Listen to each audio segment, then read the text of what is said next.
In my last video, I made this bunny patch. I've decided I want to put this patch onto my jean jacket. This is a jean jacket that I got secondhand in 1994. So I've had it a really long time, and it had a life before I even got it. And I want to extend its life by adding patches, slow stitching, and visible mending. So join me today as I go through the process of attaching this patch, and I make plans for where to go next in embellishing this jean jacket. I've already added one patch here on the right sleeve. When I got this jean jacket, it was a little bit big for me, especially the arms were too long. That often happens for me, that I need to shorten the sleeves of things. So I have always worn this with the cuff rolled up, and over time it had worn through. It was ripping right off. And so I placed a patch on it and I slow stitched it in place. See, there's the rip. So I've had this on here for a couple of years now, and it seems to be wearing quite well. So I looked at my options for where I could put this patch of the bunny. I thought maybe I could put it right near the patch that already exists, above a pocket, on the other sleeve, or on the back. So here it is on the back. I haven't even measured or tried to put it on straight. I just wanted to get a rough idea, and I think I like it on the back. So I'm going to fix the placement of this and try and put it fairly close to the center. I just have these 2 pins that I've been using to keep it in place. So I could do this just by eye. If I was really concerned about it being exactly in the middle, I could use this is where the tag is stitched on. So I could put it right over top of there in kind of a central way. And I could, of course, bring in a measuring tape. I think my best option here is to find the middle of this piece, which is about right here, and try and put it in the middle of where this tag is and not worry too much about it being precise. So that seems like a good spot. So I'm going to bring my pins back in and pin it in place. So there it is. So my options for stitching this, of course, I could just go around and stitch it in place. That's one option. I could do slow stitching across and extend it out. I think the first thing I'm going to do to secure it in place is to go around the piece. And then I can look at it and decide if I want to embellish it more or if I like the way that it is. I've chosen a color that matches most of the background. You can see I really like this color. It's almost gone. And I have 2 strands of that floss, and I'm going to stitch around the edges. I'm going to start by coming up underneath, and that will hide my knot. So I'm going to push my needle a little farther in and come up. And that's going to hide my needle. And then I'll take a stitch down and I'll come up near the edge. So I'm going to put my needle in the top, and I'm going to push the needle in and bring it out outside of the patchwork and through the jean. So that way I know for sure that I'm sewing it right through to the back. This jacket is 100% cotton. Like I said, it's from the early 90s, and I've covered up the label so I don't mention the brand. It's from a brand that was very well known in the early 90s as a company that made really high quality jean products. So this is part of the reason I think that this coat has lasted so long. I don't know exactly when it was made because I bought it secondhand, and I got it in 1994. And it has worn really well and washed well, and it's very, very soft. Has very few tears in it from me wearing it, places to repair in that sense, but it has become very faded. And I really like the idea of adding stitching and patches to it to give it another life. So I'm just going to continue to move my way around slowly like this. It's a little bit awkward because I'm trying to do this within the camera frame and I'm keeping it flat. But you can see that my stitches aren't really showing. I'm going in between where I've stitched the red around the edges of this.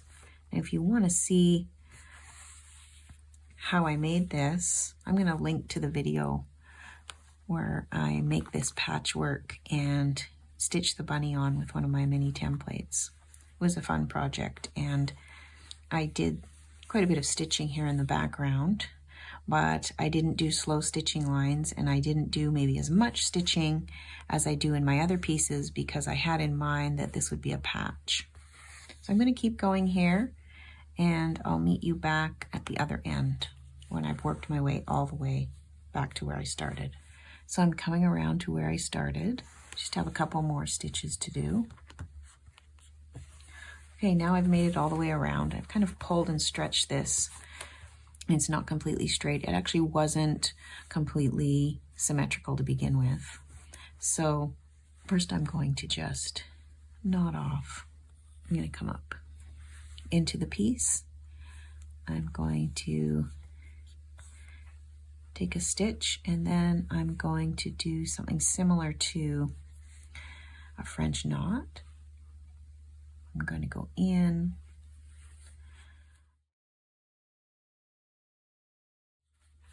I'm going to pull and snip my thread. So you can see that little tiny French knot that I made, and that's going to hold everything. So there's my patch on there. I could just leave it now. It's secure. I could embellish this with stitching. I could add more fabric. So there's lots of options here on what to do next. I had an idea that I want to pursue. I have some other pieces of fabric scraps that are left over still, and I wondered what it would look like to add to this and take this patch all the way up to the edge of the collar. These pieces that look like they're almost going to fit in too. I could take this piece and fit it in here. This is a really thin piece, so I think I'll snip this here. Fit that in, and then snip this here, and then I can stitch these pieces down. That makes the patch just a little bit bigger. It kind of evens out any tiny visual wonkiness that I can see. So I'm going to stitch these down with the same teal color that I've used with these two. And maybe I'll come in with the red to stitch this one down. I have a little bit left on my needle, not much. I'm stitching the other piece. So I'm going to come in and have my knot get buried at the edge here. And then put my piece down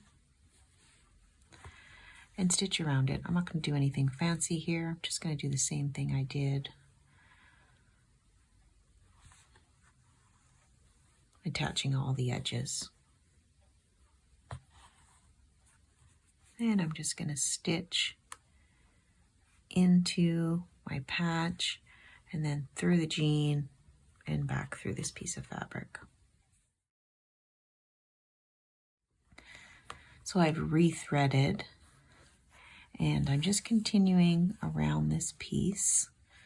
My knots are here, and they're going to be covered by this piece. I'm just going to slowly work my way around, and once I get up to the top of this piece, I'm going to integrate that tiny little sliver that I have. And I'm just going to keep going here. Stitches on this side are going to end up being angled. I'm not worried about any of that. It's not very visible, as you can see, but even if you can't see it, it looks good. So I'm going to bring this piece in, and I'm going to integrate it with this piece. So I'm letting my edges be raw here.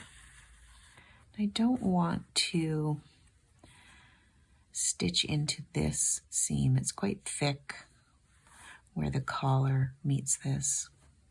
And so I'm just going to avoid that and take some stitches right up to the edge of where it's only the one layer of jean. So I'm going to work my way along the top here and come down, and then I'm going to work my way across here. I'm probably going to take wider stitches. I'm going to turn and come back and then go down and finish. This is really a case of doing what works, given the thickness that I'm working with, given where everything is. I'm just going to make it work. So I've worked my way around, and that piece is on. So now I have this piece that I'm going to put here. I've changed my mind up because I have thread left, and I did use that same color in the edges of this red here and here. I'm just going to keep going. So I'm going to go around this way and work my way back, see if I have enough thread. It's okay if I don't, I will just rethread. So I'm going to come up into this fabric, and then I'm going to keep going around.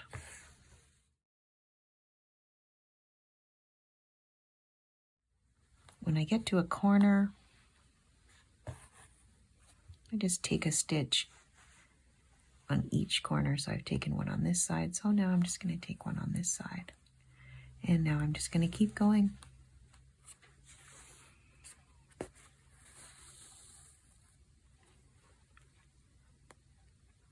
So I've worked my way across, and now I'm working my way back. And I'm pushing my needle in right at the edge where this seam is quite bulky. I don't want to have to try and push my needle through there, so I'm just feeling my way here, kind of going in on an angle. By going straight, it kind of catches in that bulky area.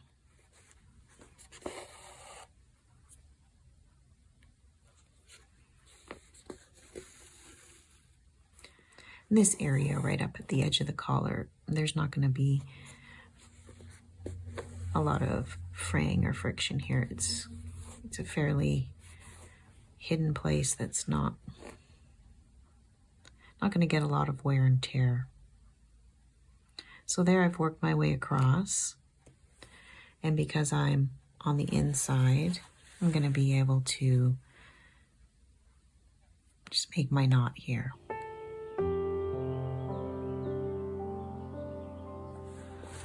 So here's my patch with the extra pieces that I've added, and that's going to be right underneath the collar. Let's have a look at it here from the back. And here it is thrown over the back of a chair. I think that's really fun. This small little piece has really jump-started my creativity. So now I'm determined to fill this whole section with patchwork. I thought about my templates and bringing out this deer, thinking this might be nice over here. From my woodland template set, I have this fox. That might be nice here. So that's what I'm going to do next. So I hope you join me in my next video where I'm going to be making more patchwork, more slow stitching pieces to add to this back panel. So until next time, happy stitching.